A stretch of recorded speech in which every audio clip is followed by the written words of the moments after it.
तो hello guys, मेरा नाम है सैम और आज हम सॉल्वेंट सीरीज के आने वाले एपिसोड 199 को डिटेल में जानने की कोशिश करेंगे। तो जैसा कि हमने लास्ट एपिसोड में देखा कि तैंग सैंग अपने सभी दोस्तों के साथ सी गॉड हॉल पहुंच जाता है, जहां पर ग्रैंड सी मास्टर्स उसका इंतजार कर रहे होते हैं। अब तैंग सैंग सबको ग्रीट करता है। फिर सी ड्रैगन मास्टर तैंग सैंग, जावू और निंग रोंग रोंग को सी गॉड हॉल के अंदर ले जाते हैं। बाकी के श्रेक सी गॉड हॉल के बाहर ही रुक जाते हैं और उनका वेट करते हैं। तैंग सैंग पहली बार सी गॉड हॉल के अंदर जा रहा होता है। अब सी ड्रैगन मास्टर तीनों को लेकर बोसैक्ची के पास पहुंच जाते हैं और फिर वो बोसैक्ची को ग्रीट करते हैं और बाहर निकल जाते हैं। बोसैक्ची सी गॉड हॉल में प्रे कर रही होती है और फिर वो तैंग सैंग को आगे आने को कहती है। तैंग सैंग जावू और निंग रोंग रोंग के साथ उनके पास जाता है। फिर बोसैक्ची तैंग सैंग से कहती है कि 7 ट्रायल को स्टार्ट करने से पहले वो उसे सी और सी गॉड के बारे में कुछ बताना चाहती है। ऐसा कहते ही तैंग सैंग उत्सुकता से बोसैक्ची की बात को सुनने लगता है। फिर बोसैक्ची तैंग सैंग को बताती है कि ये समुद्र चारों डॉलवो कॉन्टिनेंट से भी बहुत ज़्यादा बड़ा है और इसमें बहुत सारे जीव रहते हैं। एक बार की बात है जब समुद्र में रहने वाले बहुत सारे ट्राइब्स के बीच में युद्ध छिड़ गया था और इस युद्ध के दौरान बहुत सारे लोग घायल हुए थे और बहुत सारे लोगों की जान भी चली गई थी। पर इस युद्ध के दौरान एक बहुत ही टैलेंटेड सी स्पिरिट मास्टर सामने आया, जिसने अपनी ट्राइडेंट और अपनी पावर के दम पे एक के बाद एक सारी ट्राइब्स को जीत लिया था और वो जल्द ही सभी लोगों में मशहूर हो गया और सभी लोग उसकी पूजा करने लगे। लगभग 1000 साल के बाद उसने सारे सी ट्राइब्स को एकजुट कर लिया और फिर सभी ट्राइब्स ने उन्हें सी गॉड की उपाधि दी और अब वो लेजेंड एक गॉड है जो कि कभी नहीं मर सकता। अब तैंग सैंग तुरंत ही एक सवाल बोसैक्ची से पूछता है कि क्या स्पिरिट मास्टर 1000 साल तक जी सकते हैं। इस पर बोसैक्ची मुस्कुराते हुए कहती है कि आम स्पिरिट मास्टर इतना ज़्यादा नहीं जी सकते और एक टाइटल डॉलवो 300 साल तक जी सकते हैं और उसके बाद वे हर लेवल के बाद 100 साल और ज़्यादा जी सकते हैं और अगर किसी की लेवल मेरी जितनी हो तो वो 1000 साल तक जी सकता है। फिर बोसैक्ची बताती है कि वो और क्वीन दालुओ 1000 सालों तक नहीं जी सकते क्योंकि उन्होंने अपनी एबिलिटी से 99 लेवल को अचीव नहीं किया है। पर सी गॉड के बाद तैंग चेन ही एक ऐसे पर्सन है जो 1000 सालों तक जी सकता है क्योंकि उन्होंने अपनी एबिलिटी से 99 लेवल को अचीव किया था। अपने ग्रेट ग्रैंडफादर का जिक्र सुन के तैंग सैंग शॉक हो जाता है। फिर बोसैक्ची आगे बताती है कि उसकी लेवल 99 तो है पर इस लेवल तक पहुंचने की एबिलिटी उसमें नहीं थी। सी गॉड के गाइडलाइन और हेल्प के कारण ही बोसैक्ची लेवल 99 तक पहुंची थी।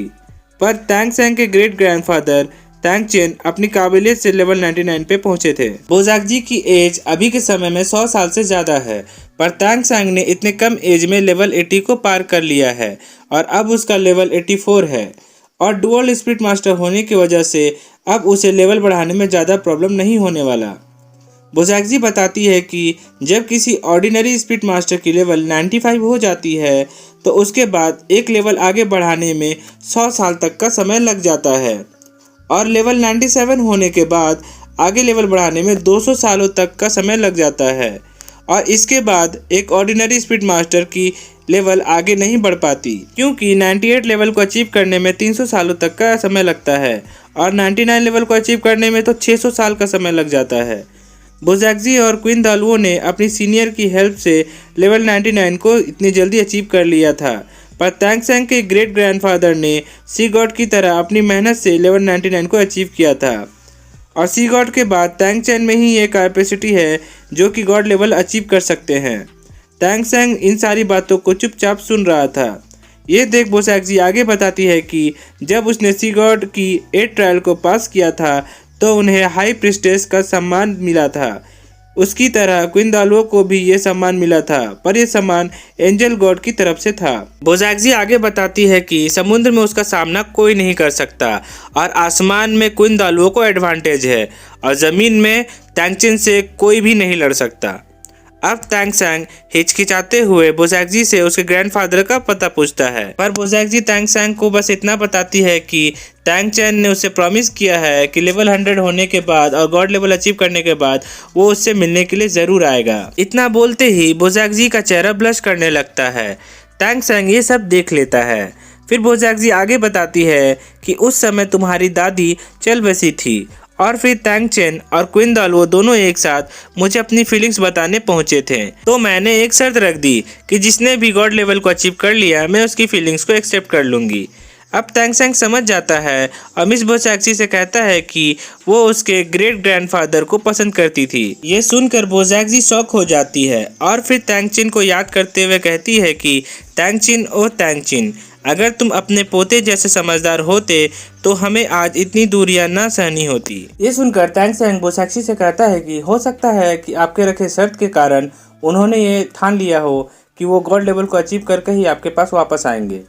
ये सुनकर बोजैक्सी मेन मुद्दे पर आती है और कहती है कि अब इससे कोई फर्क नहीं पड़ता, क्योंकि 100 लेवल तक पहुंचने के लिए तैंगचिन को 1000 साल का समय लग जाएगा और इससे कोई फायदा भी नहीं होगा, क्योंकि गॉड लेवल बनने के 100 साल के बाद सभी गॉड एक डिवाइन रिलम में चले जाते हैं और इस डिवाइन रिलम के बारे में मुझे कुछ भी नहीं पता है। बोजैक्सी इसका कारण बताते हुए कहती है कि ये एक रूल है, क्योंकि लेवल 99 के बाद दो ही तरीके से लेवल 100 को अचीव किया जा सकता है। पहला तरीका है, जो कि बहुत ही मुश्किल है, वो है पावर ऑफ फेथ। जब लाखों स्पिरिट बीस्ट और स्पिरिट मास्टर की फेथ आपके साथ हो तभी एक पिनाकल डॉल वो गॉड लेवल को अचीव कर सकता है। और दूसरा रास्ता है गॉड इनहेरिटेंस, जो कि तुम्हें मिला है, यानी कि जब तैंगसेंग सी गॉड का 9 ट्रायल को पास कर लेगा तो वो एक नेक्स्ट जनरेशन सी गॉड बन जाएगा और पूरे समुंदर पर राज करेगा। इतना कहकर बोजैक्सी कुछ देर के लिए शांत हो जाती है और ये सब सुन के जावू और निंग रोंगरोंग शॉक हो जाते हैं, क्योंकि उन्होंने ऐसा कभी नहीं सुना था। फिर बोजैक्सी तैंगसेंग से कहती है कि वो उसे ये सब इसलिए बता रही है क्योंकि उसने अपना 6 ट्रायल भी पास कर लिया था और अब जो बाकी के 3 ट्रायल्स है ये सी गॉड बनने की रियल ट्रायल्स होने वाली है और ये दिखने में जितना आसान लगता है ये उससे ज़्यादा मुश्किल है। अब तैंगसेंग का 7 ट्रायल सी गॉड के ट्राइडेंट को निकालने का है और अगर तैंगसेंग इस ट्रायल को पास कर लेता है और सी गॉड का ट्राइडेंट को बाहर निकाल लेता है तो सी गॉड तैंगसेंग को सी गॉड बनने का पहला अप्रूवल दे देंगे।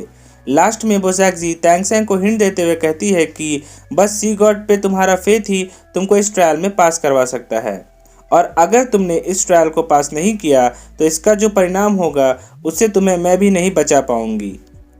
अब तैंगसेंग बोजैक्सी को ये सीक्रेट बताने के लिए थैंक यू बोलता है और फिर निंग रोंगरोंग और जावो को लेकर सी गॉड के ट्राइडेंट के पास जाने लगता है।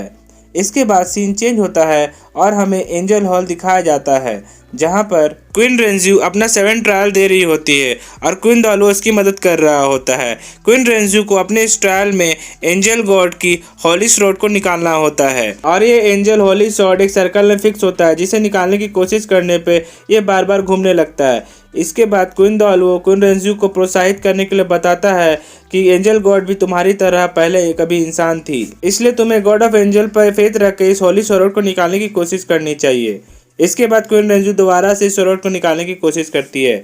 इसके बाद सीन चेंज होता है और हमें सी गॉड हॉल दिखाया जाता है। अब तैंगसेंग सी गॉड के ट्राइडेंट के पास पहुंच जाता है और जावो और निंग रोंगरोंग उसे दूर से सपोर्ट करने लगती हैं। तैंगसेंग अब इस 10 फीट लंबे ट्राइडेंट को धीरे धीरे निकालने की कोशिश करता है तो तैंगसेंग को यह पता चलता है कि ये ट्राइडेंट सी गॉड हॉल के बीच में है और ये माउंटेन भी इस ट्राइडेंट के साथ जुड़ा हुआ है। यह देख तैंगसेंग समझ जाता है कि इस ट्राइडेंट को निकाल पाना इतना आसान भी नहीं है, इसलिए तैंगसेंग अब धीरे धीरे अपनी सोल पावर का यूज करके ट्राइडेंट को निकालने की कोशिश करता है और अब निंग रोंगरोंग भी अपना मार्शल सोल को रिलीज कर देती है, जो कि 9 ट्रेजर ग्लेज टाइडल पगोड़ा होता है।